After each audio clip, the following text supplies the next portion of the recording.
One day cricket থেকে মুশফিকুর রহিমের অবসরের ঘোষণায় আবেগপ্রবণ হয়ে পড়েছেন পঞ্চপাণ্ডবের আরেক ক্রিকেটার তামিম ইকবাল।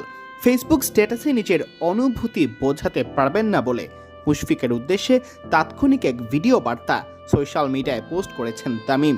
সেখানে জাতীয় দলের সাবেক এই অধিনায়ক বলেন, আজকে আসলে এমনই একটা দিন। নর্মালি কেউ ফরম্যাট থেকে রিটায়ার করে সবাই স্ট্যাটাস দেয়, তাদের ফিলিংসটা বুঝায়, বাট এমন একজন ব্যক্তি আজকে রিটায়ার করলো যার সাথে আমার প্রায় অলমোস্ট 20 বছর 25 বছরের একটা জার্নি।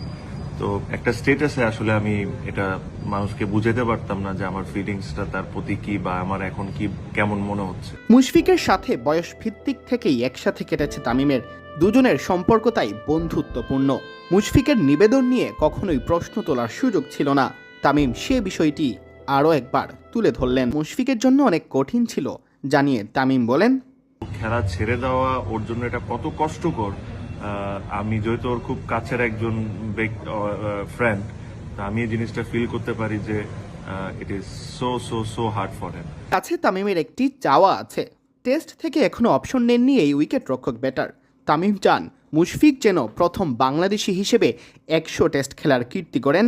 টেস্ট খেলার সেঞ্চুরি থেকে এখনও 6 ম্যাচ দূরে আছেন তিনি। ফরম্যাট খেলবি, test format, and I really hope and pray that you do well and you at least play the 100 tests.